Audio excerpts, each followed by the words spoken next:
Hi guys, it's Dr. Liz here, and welcome back to my channel. And if you're new to the channel, please hit the subscribe button and most definitely hit the like button so I can bring you more of these tips and strategies for couples. And today we're going to talk about a very, very real challenge that most couples experience some point in time in their life, and that's feeling disconnected when they have busy schedules, busy careers, and lots of things going on with kids, critters, family, friends, life, right?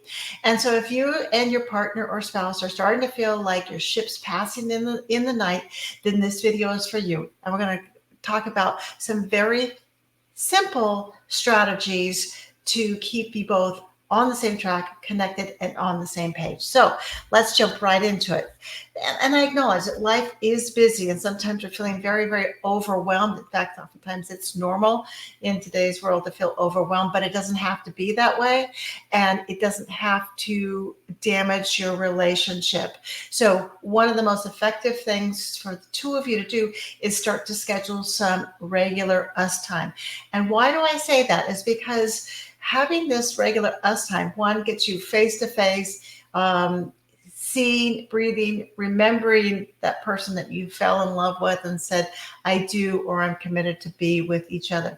It could be something as big as a weekly date night, or sliding in that early morning coffee chat or tea chat, or grabbing a little bit of time on the back patio, or a simple little walk. It doesn't have to get big, cumbersome, problematic, or expensive. Find that time that works best for the two of you, your relationship, your dance, and dedicate that little snippet or large snippet of us time.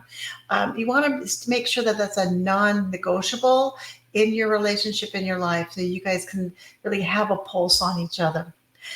Better that each of you have a pulse on each other than you start drifting and losing that connection that you've worked so hard for. Another tip is to communicate openly with each other about your schedule, about your commitments. If you're feeling that there's like this, I'm doing everything and they're not doing a whole lot, we want to be able to start talking about that, because that's where, when we're feeling something, our feelings become thoughts, which then drive our reality, right? And our perception. And so we start believing that, yeah, it is unfair. It is too heavy. They don't care. So let's share our schedules, share our stressors and our pressures, not in a way that makes it, accusing, but let's get it out on the table. Perhaps there's ways that the two of you could creatively lighten the load, take some things off, or just give each other support during those times when the burden feels too much and too heavy, right? So remember one thing, they aren't mind readers and you aren't mind readers. If you think something's going on, ask them.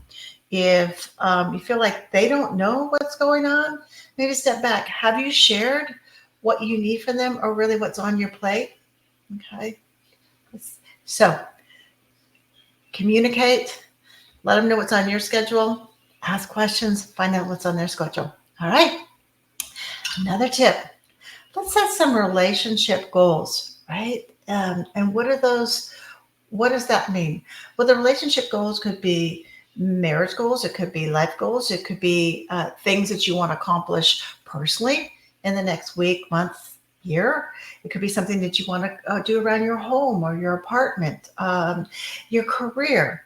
So it's important to start having that energy when you guys were first together, where you talked about all the things you want to do and achieve and be. Well, this is the time to reset those and bring your partner and your spouse in on them, and you get some clarity on them. If they're looking of wanting to really change up some of their habits, like maybe change up their sleep or exercise, or you want to do that, this is the time to be talking about it.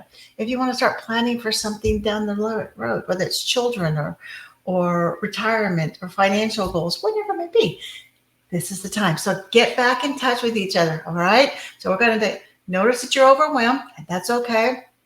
Prioritize the time, those little morning chats or date nights. Okay. Communicate about your schedule commitments and plan some goals for the future for the two of you and for yourselves individually and share those. Now you're coming back together as that connected unit. The other part, all right, the last one is don't underestimate the power of small gestures. Remember those please, those thank yous, that thoughtfulness that said, "Oh, hey, I'll get that for you," or they surprised you with something that you didn't know that they had noticed or you needed. Get those back on the plate. Get those. I know you're busy. I understand. We all get in that spot at one point or another. Send them a quick text message. Better yet, pick up the phone and give them even record a little voice or a little video of saying, "Hey, I love you. I miss you." Put some time into that. Surprise. Maybe you're on your way home and you remember that we're out of whatever, X, Y, Z, or you are out and you see a flower vendor, or you remember there's their favorite coffee that they're out of, and you swing by and you pick something up.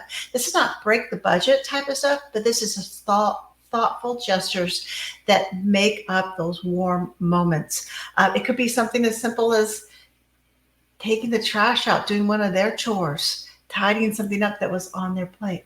Again, it can be small, but small does not mean it goes unnoticed. Small can be powerful in those simple gestures, the kind words, and actions that you do. All right. So remember, reconnecting, it takes some effort, but the dividends pay out now and long term. It's amazing what putting manners and small gestures do to a relationship. It's amazing how quickly you can transform a couple from being disconnected when they have us time, when they feel like they're a priority, when they feel like you're both on the same page. So you can do this. You can reconnect even with a busy life and rediscover that intimacy and fun that you guys have. All right. That's it for now. Drop your comments below, hit the like button, subscribe, and I'd love to chat with you further. If you'd like to talk more, grab some of the links in my bios in the comments below, and I've got all sorts of other ways that you can stay connected and be that powerful, successful long-term couple. Bye.